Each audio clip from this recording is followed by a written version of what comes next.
Jillian, welcome back to The Last Life Ever. I'm Jeffrey Holst. I'm Jillian Sidoti.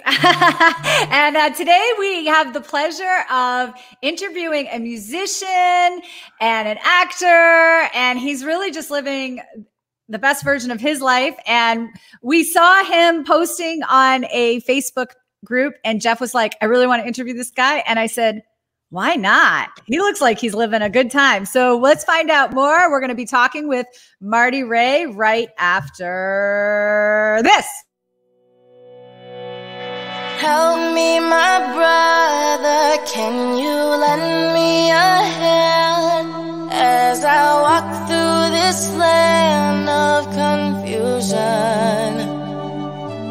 If we give to each other, then there's nothing to take. Let's live life for the moment before it slips away.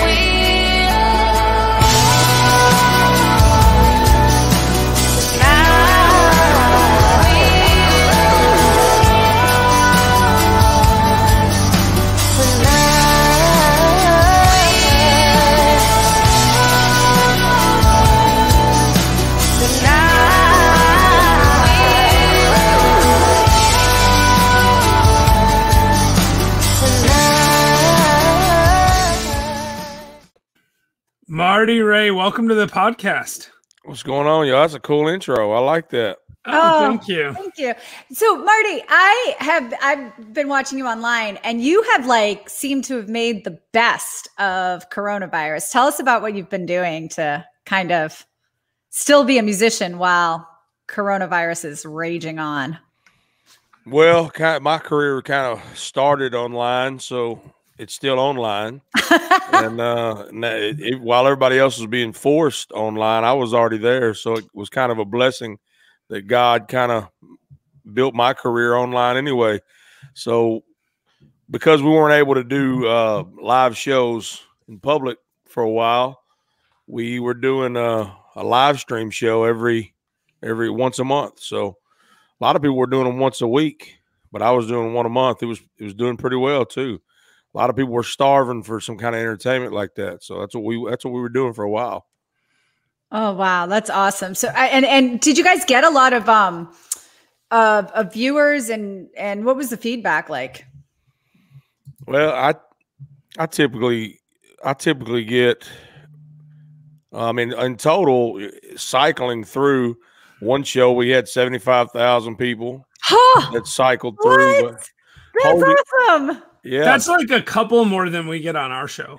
It's not too many more. Yeah. We might get 75 people, but yeah, they weren't all there at the same time, but you know what I mean. That's how many people cycled through according to the numbers on YouTube and great. Facebook. But at one time, I think we had 1,000 people live at one time while we were holding them. So that's fantastic. Cool. It's a blessing for sure. Yeah, that's really great. Yeah, and I was watching, earlier this week, the end of last week, I was watching some of your stuff on YouTube because I wasn't familiar with you before we ran into you on Facebook. And what? And I know, I'm sorry. It's probably my fault. I'm Jillian's the musician in our podcast. She wasn't familiar with me either. Probably not.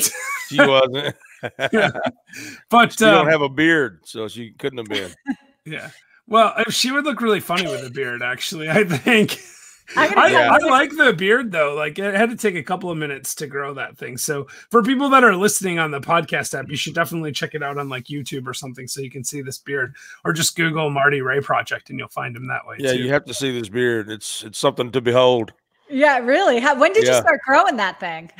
11 years ago. No kidding. Yeah, 11 years ago. But I do trim the bottom every now and then because this is about as long as I want it to get. Yeah, that makes sense. Yeah, that makes sense.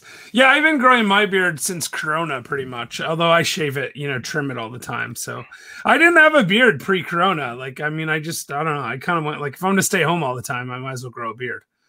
Yeah. Have you been trimming it, or is that? Oh yeah, I've been trimming it. I just run one of those razor things over at Uniform all the time. It works all right. It's good. If you hadn't been trimming it, that's pretty weak. Oh yeah, no, it would definitely be a week. Yeah, if I'm just messing with you. Well, no, I mean it has been like 10 months, so it would be really bad since it's like this long. Yeah, I'm not a beard supremacist. I'm just playing with you. Any beard is fine with me. No beard. Yeah. I know I have a song called "All My Friends Are Bearded," but they really aren't all bearded. Yeah, yeah. I mean, yeah, and I'm assuming you don't have a lot of female friends if all of your friends are bearded. I mean, there's an occasional bearded lady. There's a few out there now. Yeah, there's a few out there. They don't go to the salon like they should, I guess, or something. I don't know. But, there's a few. No, yeah, there are. So tell us about so you have an interesting career because you do music, obviously, but you have acting credits, and I mean, I saw like CBS, ABC, TBS, stuff like that. So to tell us about that, is that what kind of stuff do you do on the acting side? Well, funny story is I'm not really an actor. I guess I am, but my little brother, when he was 18. I was dropping him off in Blytheville, Arkansas, where I grew up. I was born in Memphis, Tennessee, and grew up in Blytheville. And then I moved back to Memphis, and he was staying with me over the weekend. And then I dropped him back off. He had to go to work, so I was dropping him off at his work, which was Zaxby's. Little plug for Zaxby's right there, if that helps at all. But they're not a sponsor of ours, but they might be now. You never know. You can beep that out. You know what I mean? That's right. Yeah. Just beep that name out. Yeah. And people will think it's a cuss word. Yeah. So he's all depressed, and I said, as he's getting out, and I said, "Man, what's wrong with you?" And he said, "Oh, nothing." I said, "No, what's wrong with you?" And he said, I don't know what I'm going to do," because he just graduated. And I said, "Well," he said, "I think I'm going to join the military." And I said, "Well, there's nothing wrong with joining the military at all." I said, "But you don't join it because you feel like it's all you can do." Like, I was like, "You don't, because you have plenty you can do. It's not like I said, "What is your dream, man? Like, what do you want to do with your life?" And he was saying, "It's not realistic. What I want to do, my dream's not realistic." I said, "What is this dream that's so unrealistic that can't be achieved?" And I was sitting there thinking, man, I hope he don't say president, because that's surely, he's right. He better join the military, because it ain't happening. It's either be president or join the military. There ain't no other choice. That's all. And he better get in and get his paperwork in. But no, he didn't say president. He said he wanted to be an actor. And I was like, be an actor? I said, that's simple, man. That's easy. I said, just move to Memphis with me, and I'll find you an acting school and all this type of thing. We'll do everything that we can do that has to do with acting. We'll get you. You will be an actor.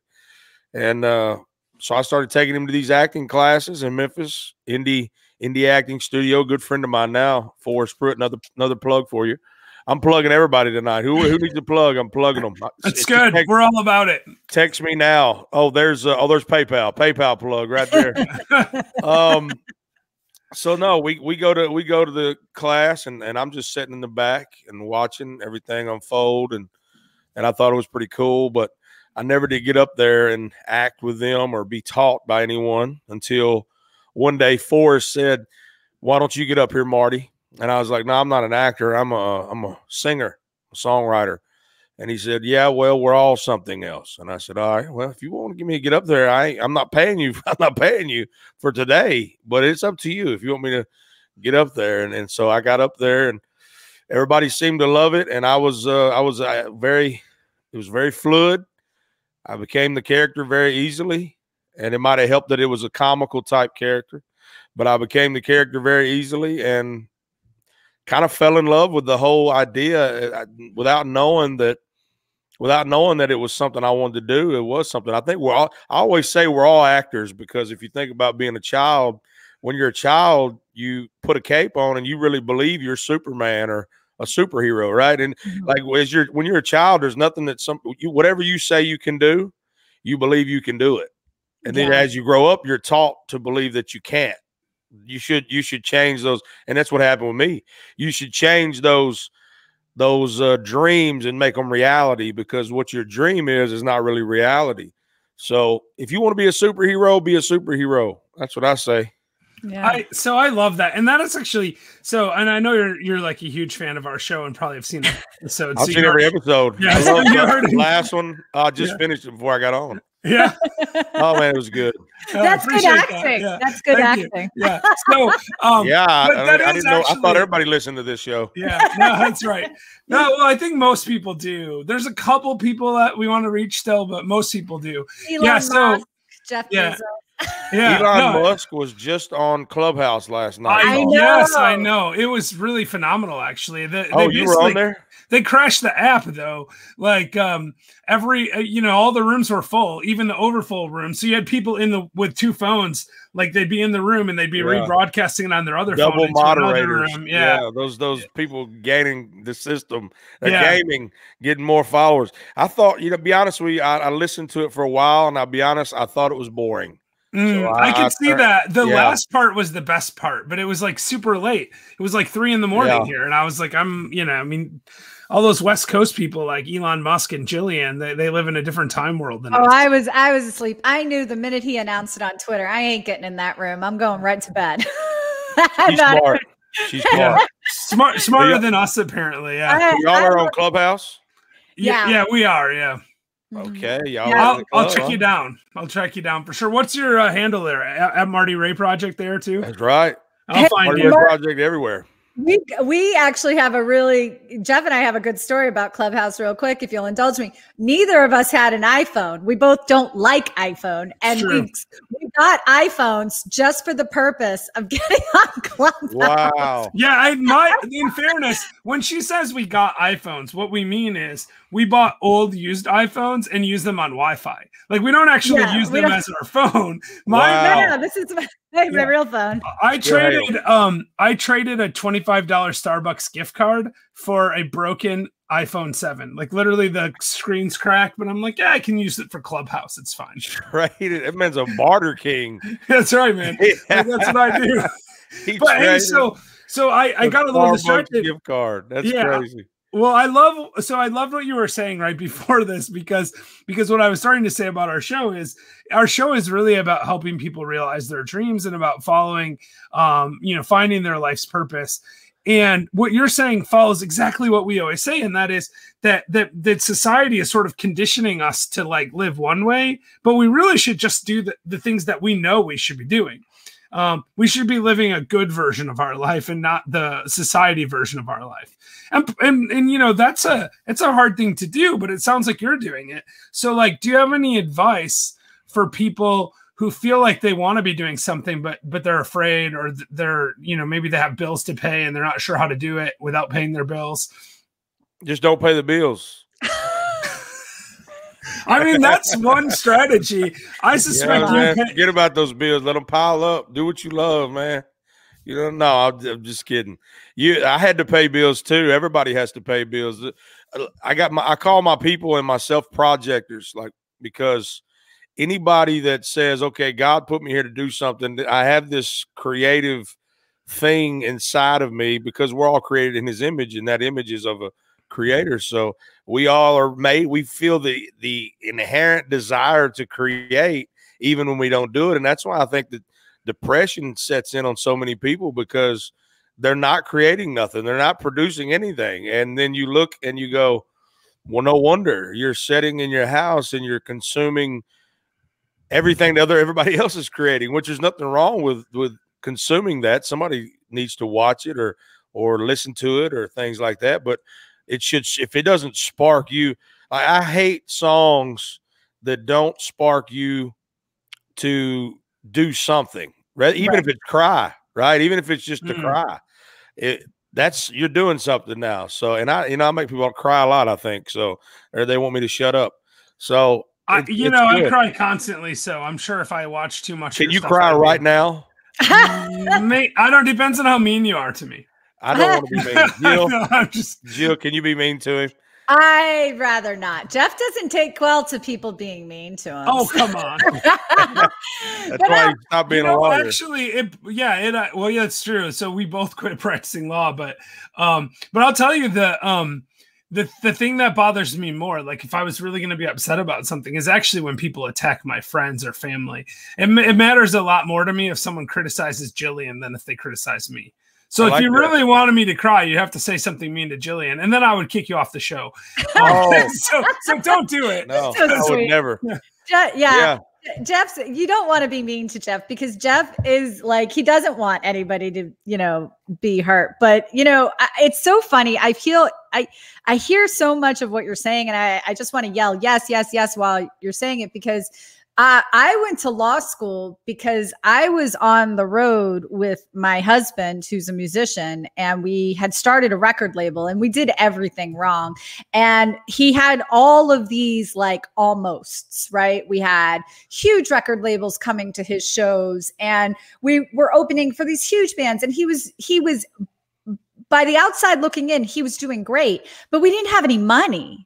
Nothing. Like, I mean, we did everything wrong, the way we financed everything. And so we were out on the road, and we broke down in Nebraska for the 27 millionth time. Like we'd driven across Canada twice and the United States. And finally that was the straw that broke the camel's back for me. I was like, I don't want to live like this anymore, where I'm just constantly wondering, is this going to happen? And I'm living, hand to mouth. I don't want to live like this anymore. And that's how I ended up back in law school. And I'll tell you, there's a lot of regret there. Like, I did pretty well for myself as a lawyer, but man, if I had just gone that one step further, where could we have gone? What could we have done? What could we have achieved? So I am so grateful that you gave that advice. I don't know who the person, I missed who you said the relation was to the person you told them, go be an actor. What ended up happening? Yeah, it was your brother. Okay. So what ended up happening to him? Did he end up being an actor? He became a drug dealer, actually. Oh, yeah. Well, interesting. Okay. I'm sorry to hear that. I'll just messing with you. Yeah, I'm just messing with you. That's not true.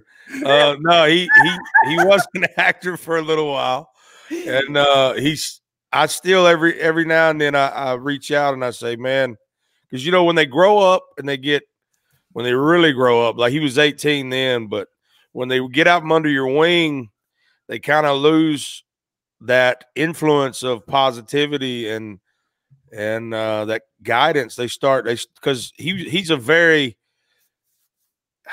he's influenced very easily by other people.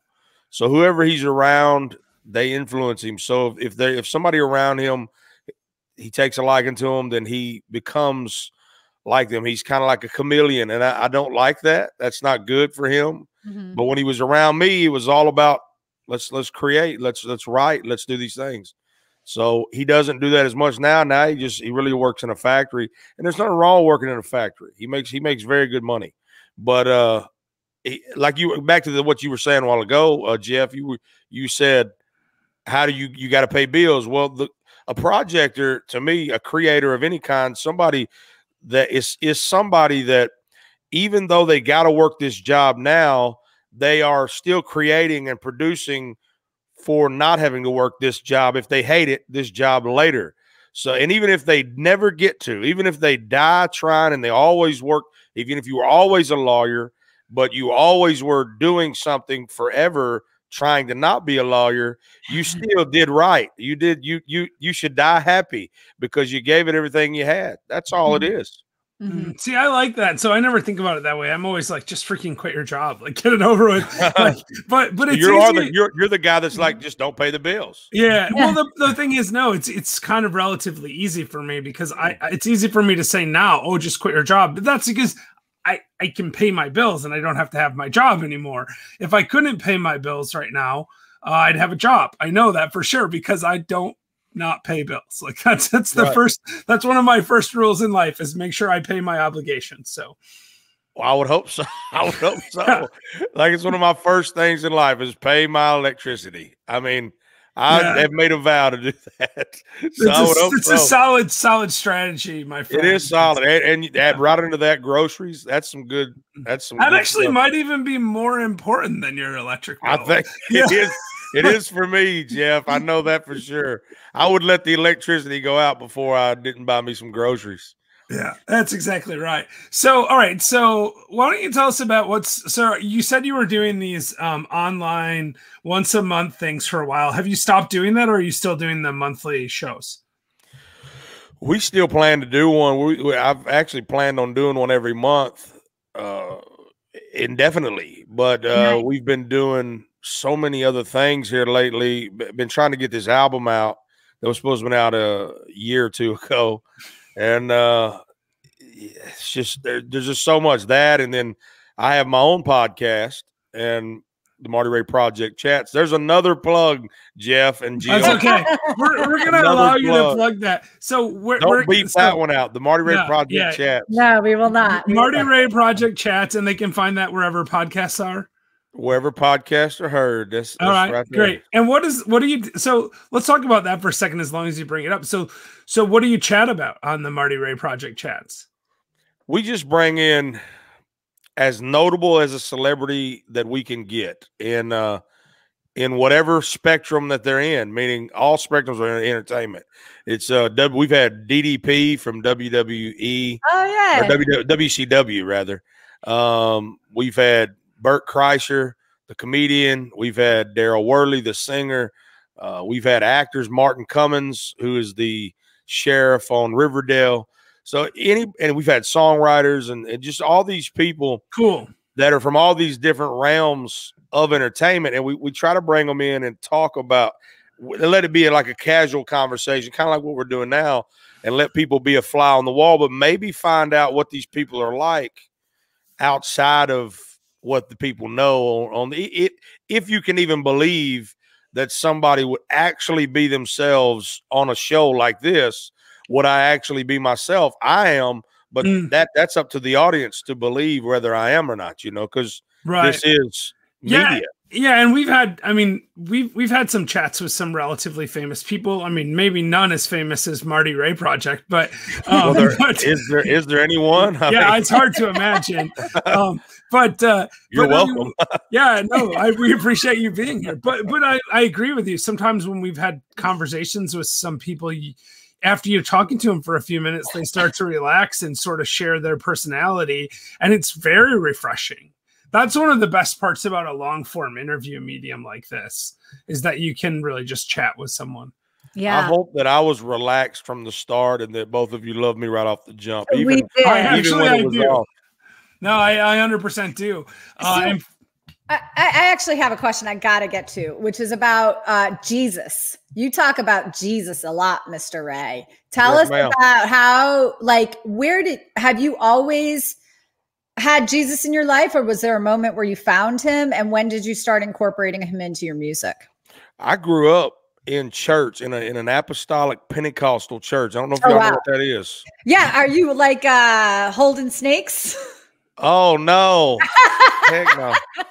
I think that was actually more Baptist. There was more Baptist churches. That is actually true. They have that around here in these parts. In the hills between where Marty is and where I am. They have those sort of places. I've never seen one of those churches. I know there was a documentary that came out that really put that on blast. And it was like, if you say you're from a Baptist church or Pentecostal church, I think they're both. I don't know, but Pentecostal is just like, they dance like David danced. We get down in church. We believe in healing, things like that. We believe in the gifts that God said. But my whole life I was raised in church, but I can't say that I understood everything until I started working out my own faith with salvation, with my own salvation with fear and trembling.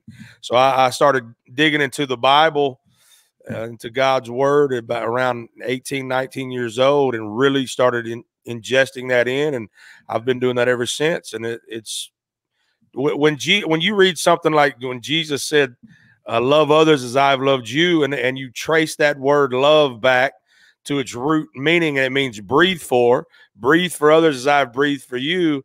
You really start to go, well, if everybody followed this to the T, this would be a great world. If I'm only here to breathe for Jill and Jeff, then how could my purpose not be here? Like, I have purpose now because y'all are my purpose. Everybody around me is my purpose, not my selfish. There's no selfishness in a world like that. So I love the words of the Bible, and I think that anybody that don't know Jesus, I think they should know him. That's my take on the whole world. I really live for him, and because I do that, I live for y'all. So that's awesome. That's yeah. amazing. Well, I don't think you're going to find any disagreement from us on that front. But well, y'all were attorneys, so I don't know. we're former attorneys, though. Just to be clear about that. Yeah, not just that. Like, actually, one of our more famous guests was a gentleman by the name of Nicky Gumbel, who was raised as an atheist. He was Jewish. His family escaped the Holocaust and fled to England, and he went into Cambridge University and was challenged by one of his friends, and he read the New Testament to prove them wrong. He was going to read the New Testament to make this case against Christianity, and he said to us during the interview we did with him that the characters came off the page at him. He felt like he knew what it meant to be a living Bible. And right. And since then, he has built up a project called the Alpha Course, which is in prisons all over the country that brings prisoners to Jesus. And it's in 100. I think he said something like 160 different countries, and I don't know, 10,000 or 15,000 churches doing the alpha.org course. That's what it's, alpha.org. Yeah. So it's really cool, actually, biblically based outreach program. And that's that awesome. was it's a fascinating guest. You should actually ask him. He might come on your show. He's a really nice guy, and he agreed almost instantly when we emailed him.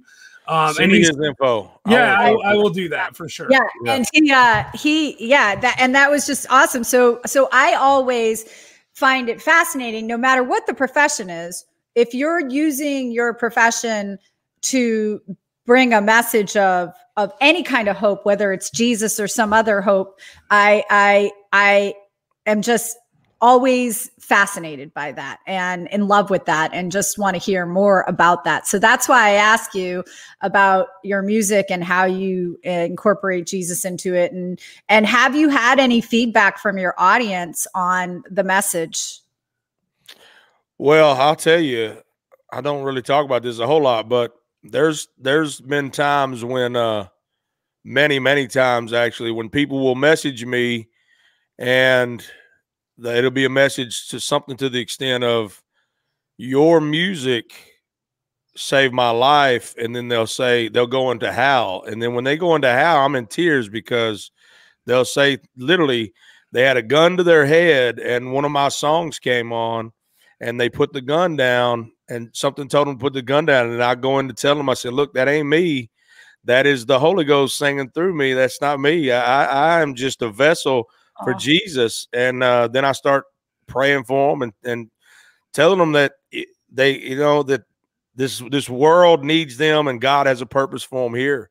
And that happens. And I'm not trying to brag, but listen, if that happened one time, it would be worth all worth what you're doing, right? But if it's happening multiple times, that's just insane. And I don't want to try to claim what we have as equivalent of that, but Jillian and I get messages somewhat frequently on Facebook and also on email from people that say, hey, your show has helped us, and you've helped us figure out what we want to do, and it's so great. It's so great, right? I mean, that's why we do it.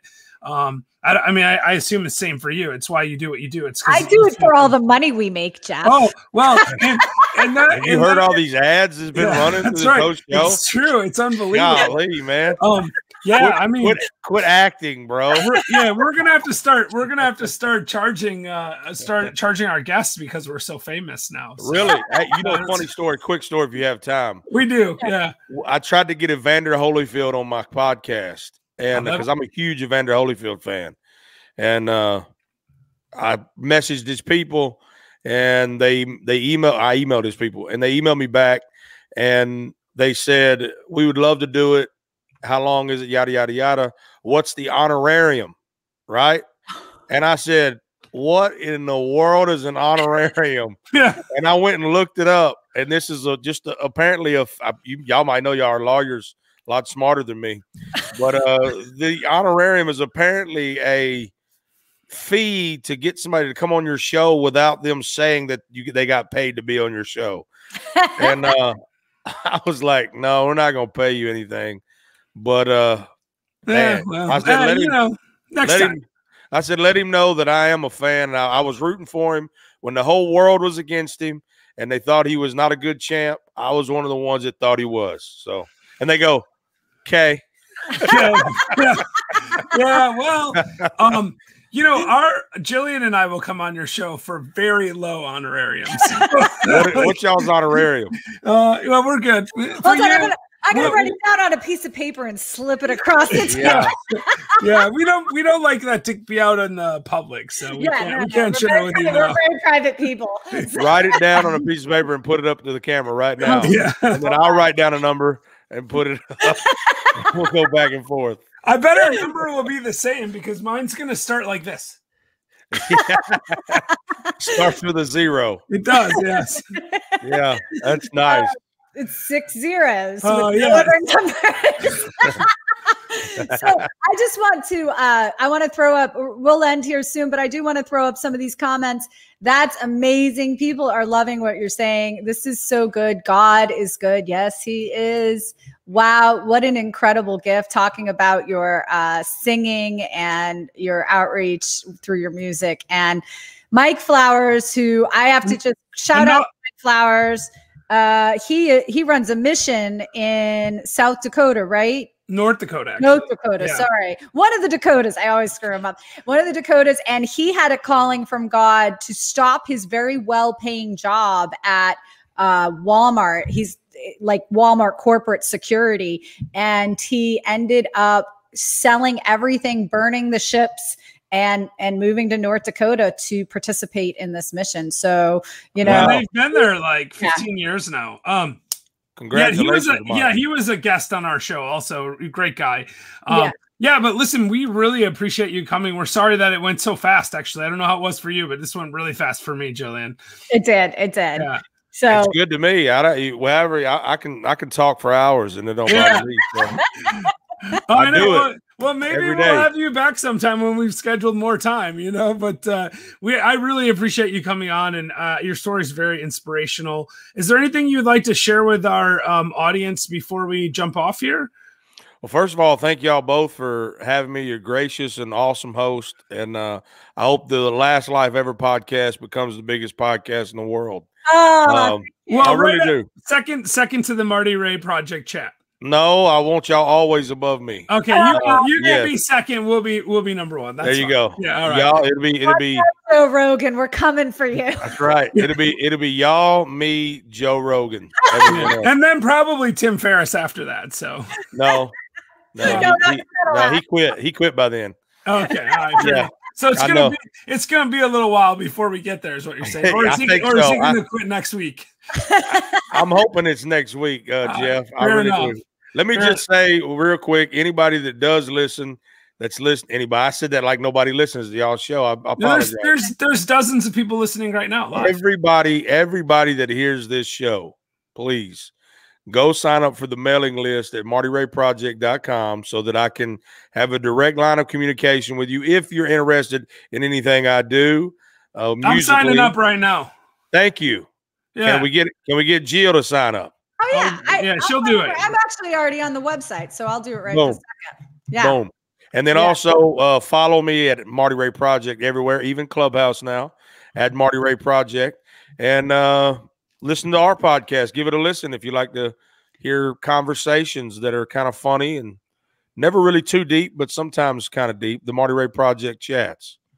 Awesome. That's about it. All right, I just signed up, so you've got me now. Yeah. Jeff, I have just won the internet now. That's right. You have won the internet. You have both Jillian and Jeff signed up for the martyrayproject.com email list, which, that's probably like 2 more people than we have on our list. So, because we're not very good at promoting our list, although we do give away a free book. So if people want to Get that. Where? They could do that. I don't know. That's how bad we are at like, I don't know how they get it. Send me an email and I'll send you the link.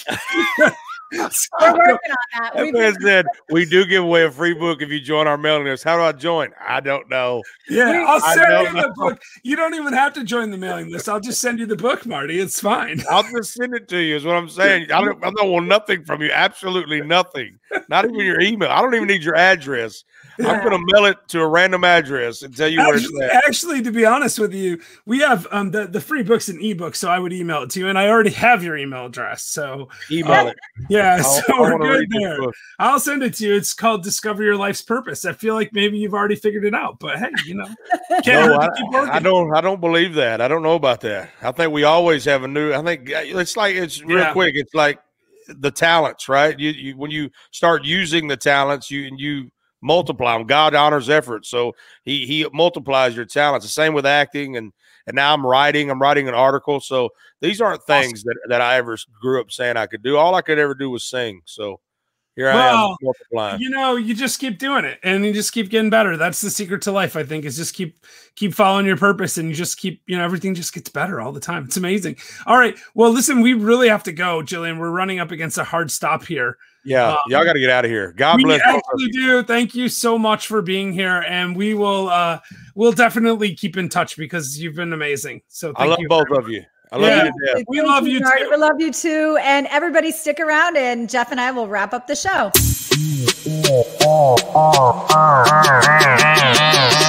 Go.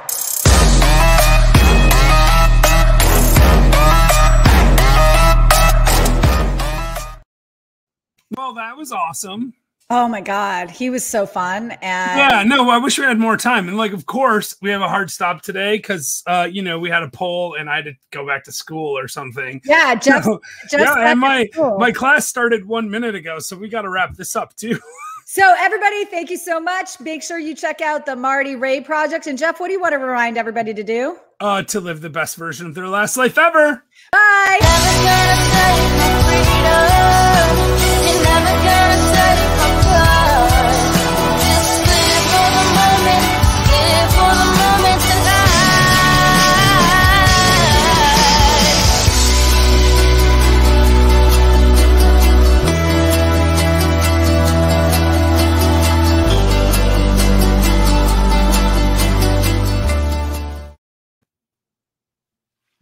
I wish I knew how to